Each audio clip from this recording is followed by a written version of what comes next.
செம்பருத்தி. வீட்டோட முன் வாசல்ல செம்பருத்தியை வளர்த்துறதுனால நம்ம வீட்டுக்கு வரக்கூடிய பிரச்சனைகள், கண் திருஷ்டி போன்றவைய இந்த செடி தடுத்து விடும் அப்படின்னு நம்பப்படுது.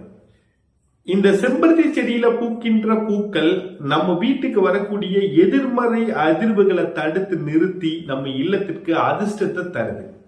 இந்த செம்பருத்தி செடியோட ஏதாவது முட்கள் நிறைந்த செடிகள் வளர்ப்பதும் மிகவும் நன்மை தரும். உதாரணமா செம்பருத்தி செடியோட மஞ்சள் ரோஜா பூச்செடியை வளர்க்கிறது கூட நமக்கு நன்மை தரவல்லதுதான்.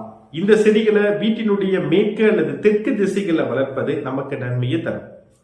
அடுத்ததா வாசனை தரக்கூடிய பூச்செடிகள். இந்த வாசனை தரக்கூடிய பூச்செடிகளை வீட்டுல வளர்த்து வர்றதுனால வீட்டுல நன்மை உண்டாகும். தெய்வத்திற்கு போடக்கூடிய பூக்கள்ல நறுமணம் இருக்கணும் அப்படிங்கிறதுனால இந்த வாசனை பூச்செடிகள் தெய்வத்திற்கு தினமும் நம்ம அலங்காரம் செய்யறதுக்கு பயன்படுத்தலாம். அதுபோல வீட்டை சுற்றி